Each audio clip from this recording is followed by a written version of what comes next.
Good evening. It's Father Walsh for the Wednesday announcements, October 27th. It's after 9 o'clock at night. I usually make these announcements earlier in the day, but the day got away from me. I was actually down in Pittston for 2 masses for St. Jude's Novena. Always enjoy going to be a part of that experience at Our Lady of the Eucharist. It's the 64th annual Novena to St. Jude, and I presided and preached at the noon Mass and again at the 7 p.m. Mass. And it was a nice turnout, and it was a happy occasion to be able to go back to the place I had spent 5 years and enjoy the hospitality of Sister Mary Ann Cody and lots of familiar faces there. And continue to pray for the intercession of St. Jude for all those who make that novena and all those who have a devotion to St. Jude. Also had a chance to visit some of our parishioners in the hospitals while I was down there today in Scranton. And anyway, here's a couple of the announcements for our Wednesday. We are still looking for a cemetery worker. You may have noticed that we've made the announcement at all the masses this past weekend, and we have it in our bulletin and on our website. It is a full-time position that will pay $12 an hour. It's an important position. We are hopeful that we could hire somebody from within the parish communities that we have. We thus far have not had a good response. So if you know of anybody, it is a good job. We hope that it will be appealing to someone, and please contact the rectory for more information and an application and a possible interview.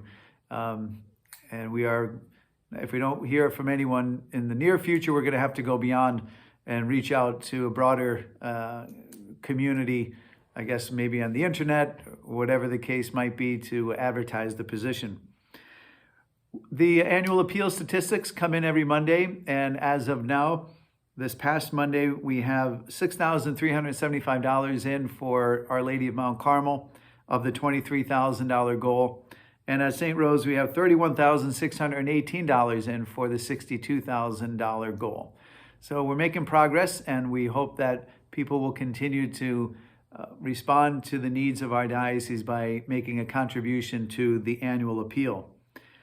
Next week is going to be All Saints and All Souls, 2 important feast days for our church, and we are going to celebrate those masses here at the parishes.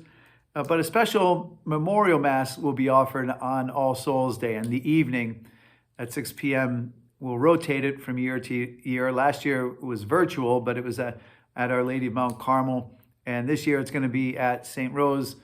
And because it's also election day, unfortunately, we're not able to have a social afterwards like we typically would. Again, last year it wasn't because of the pandemic, but both the parish centers underneath the churches are occupied with election day people coming in to do the voting. So we'll have the beautiful Mass to celebrate. Remember our loved ones, have the candles that will be in memory of our loved ones who have died from last year until this year, November 2nd. And we hope we get a good turnout of family and friends. It's a very solemn Mass and a way that we honor our beloved dead. And we ask for God's grace to be with them and to pray for us ourselves as well for the consolation of faith. Lastly, a project update on the wall at Our Lady of Mount Carmel. We have been anticipating getting the signage and the railings back up. There's just been a delay. Like so many things, people are very busy in work projects. But we will have that back hopefully in the next week or so.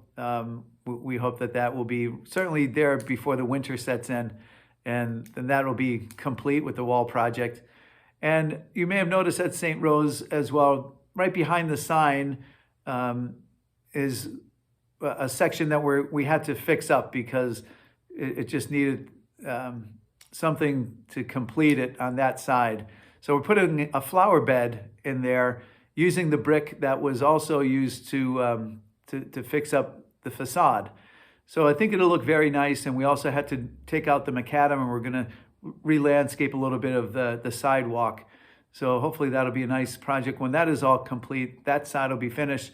And we're waiting for some legal kind of things that we have to make sure we take care of in terms of liability before the railings are put in on the far side of the church and a way that we have to just meet codes. And that's the last thing that is waiting for the St. Rose Restoration Project.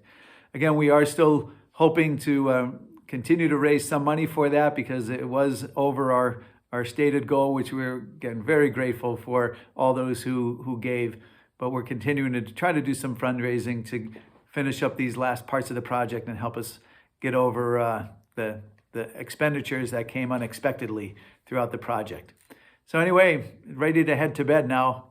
And thank you for tuning in and checking in on these announcements, and we'll see you in church. God bless.